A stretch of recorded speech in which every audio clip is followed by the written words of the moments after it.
Welcome back to part 5 of the SoULL Relationship audio blog series. I'm Jean Denny from the School of Unusual Life Learning.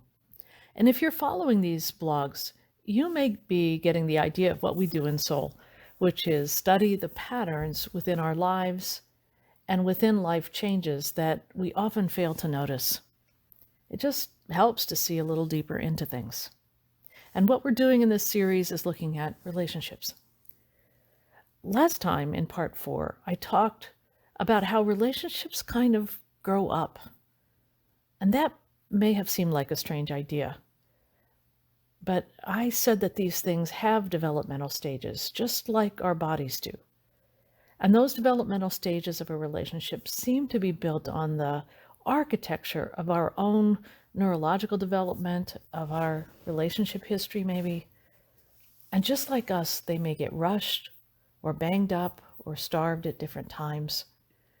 Why else would forming them be so vulnerable for us and bring up so much? There are processes to pay attention to if we want to grow good relationships.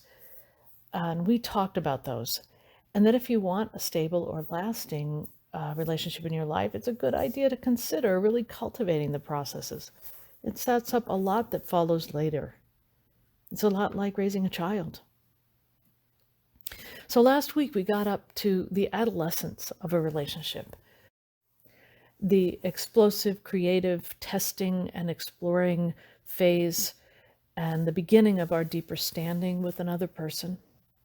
And if we get through that with someone, we could say that the relationship maybe settles into a more stable pattern.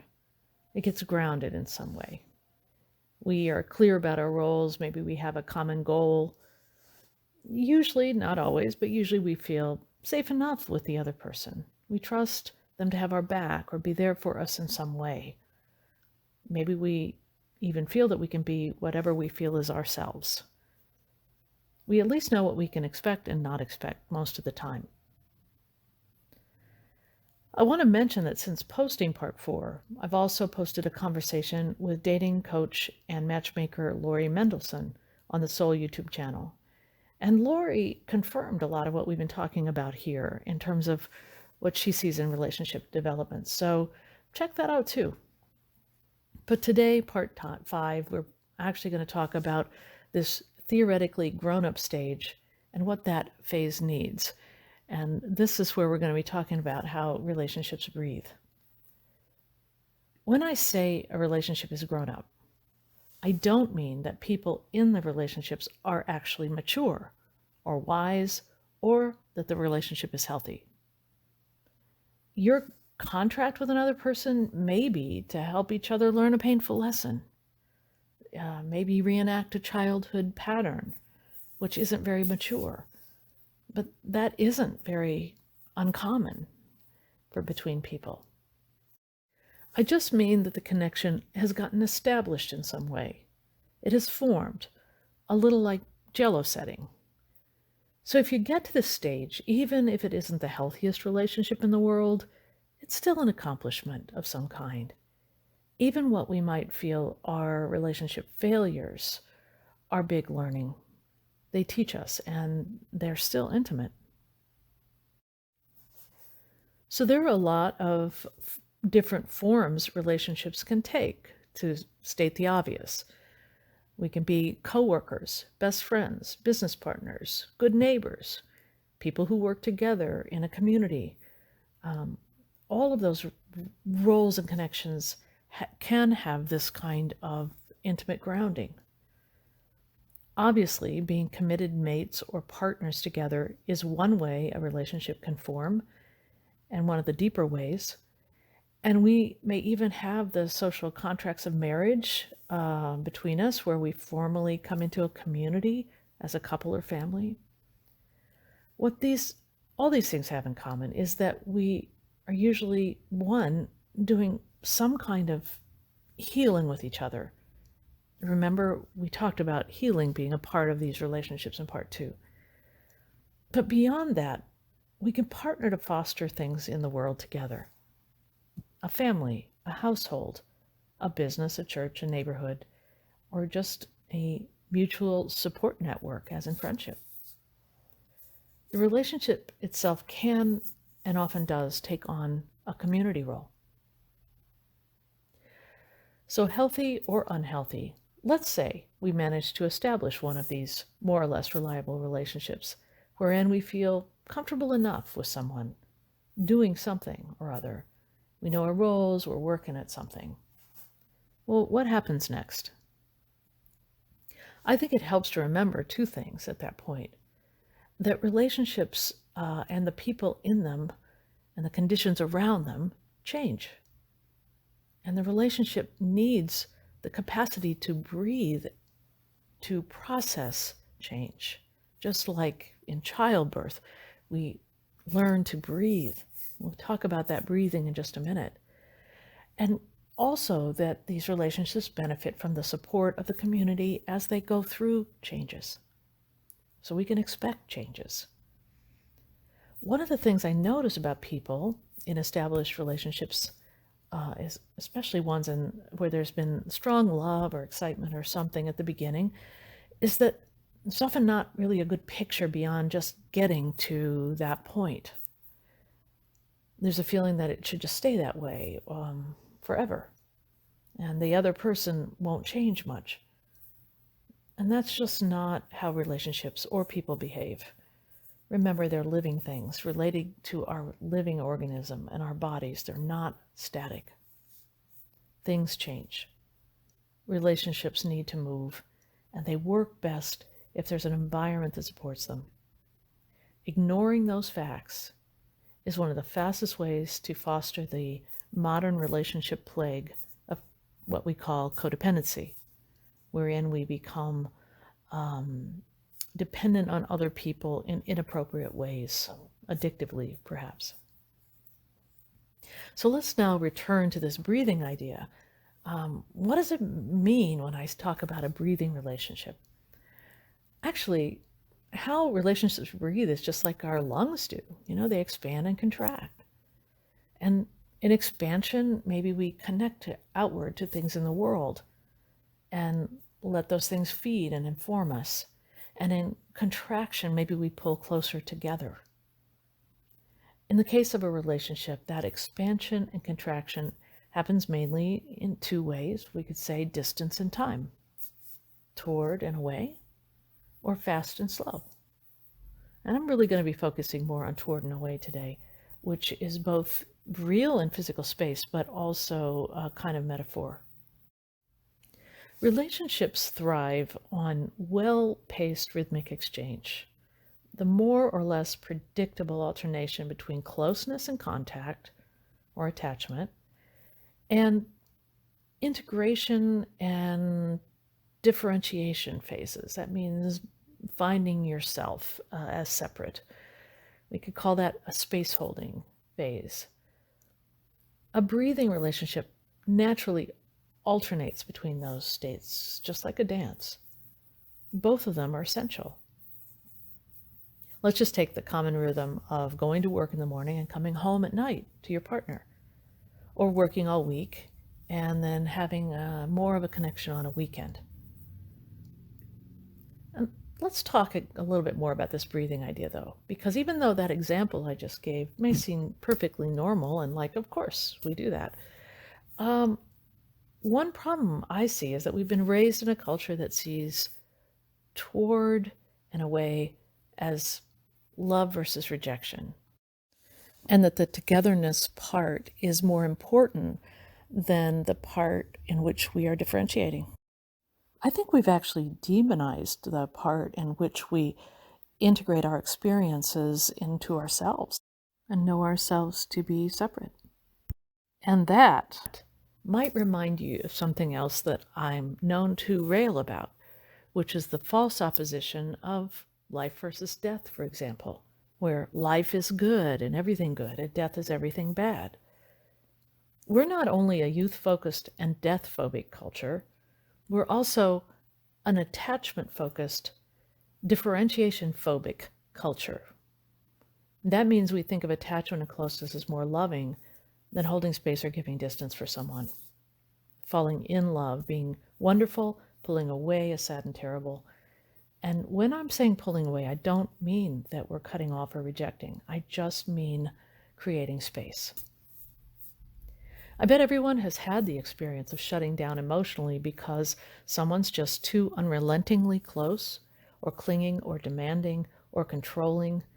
That's the dark side of attachment. So, somewhere along the line in this process, an attachment can become more about anxiety than love. And that's probably about the place where space would naturally come in for regulation, integration, rest, but may have been resisted. These delicate creations need to move to be vital.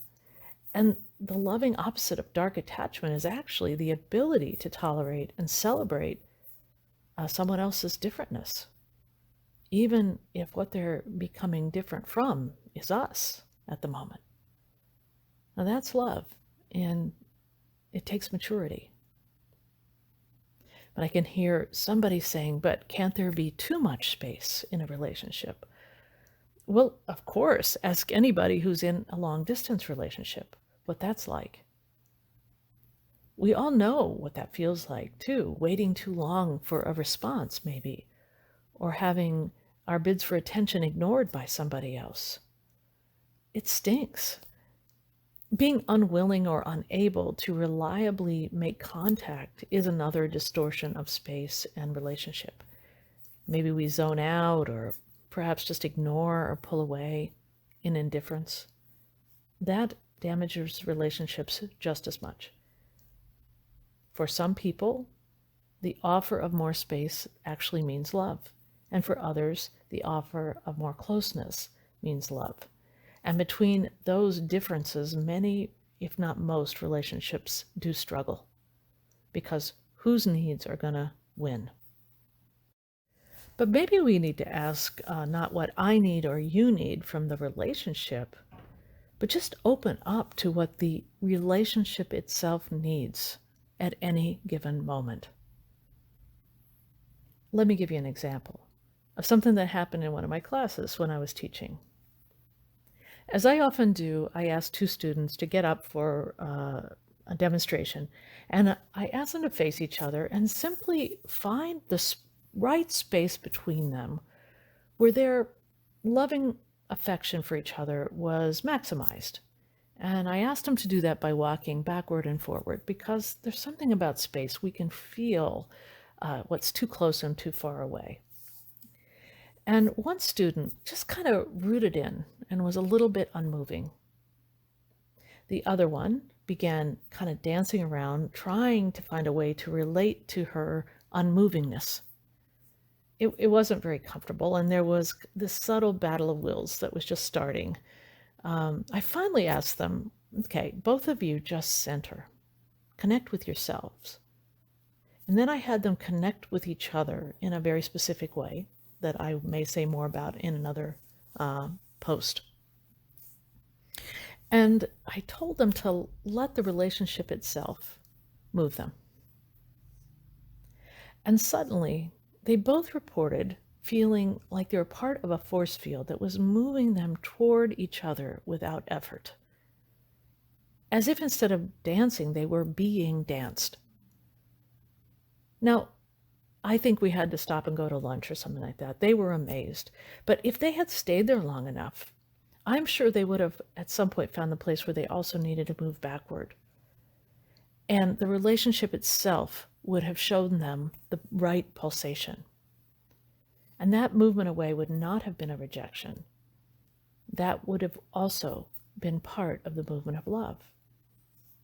Our commitment to each other, which we often talk about, I feel needs to be just as much to the relationship itself as to the needs and the roles that we have with another person. I'm not saying that we should not provide each other with some level of dependability or security, safety, only that the security is in this dance itself and not a particular way of being in it. Now, because we're 21st century people, maybe all people resist change, I don't know, but there's a certain degree in our time of binding in relationships. And when things are fixed, something alive can begin to atrophy. It might be because this relationship didn't develop so optimally. Maybe because things need to move. Energy gets trapped or built up or frustrated.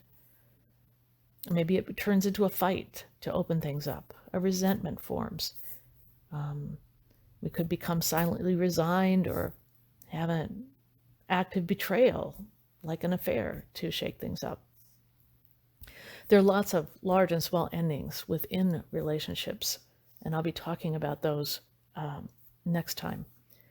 But it turns out that doing these large and small changes well actually is important to the vitality of a relationship coming apart and coming together. And without that, we're much more likely to struggle, resent, reject, or even sneak out the back door with somebody new, leaving a trail of trauma behind us. If you just look at the people in the relationships and moralize about behavior, you're not going to get very far in helping. What helps is to ask what that living relationship itself needs and to help it move and express without prejudice. As a therapist, if I can generalize, in any given stuck relationship, which we'll all get into, there's usually something that needs to move away for at least a time within that relationship. And there's usually something else that's been withheld by each person that needs to come forward in engagement. And that is the art of the dance, finding those things and being willing to risk change. How much love does that take to stay that present? Maybe a lot. But I honestly can't think of a better way to spend my time in this world than working on those dances of love. In part 6, next time, I'm going to be talking more about those large and small endings, when maybe roles or tasks with each other are complete. I call this recontracting. A relationship may also be ending because one person is ill or dying, and we call that grief. And that's also a sacred process. Probably between this blog and the next one, I will also offer a meditation for 2 people that might help you get a sense of what I asked my 2 students to do when I invited their living relationship to dance them. It will either be before or right after part 5. To get these additional audio blogs, you can subscribe here on YouTube or go to my website, jeandenny.com, and subscribe to my list and find out about other programs too. And of course, write to us. Tell us how these ideas have been working in your life. We'd like to know. If you've been listening today to the end, thank you. May you be well until the next time we meet here on YouTube.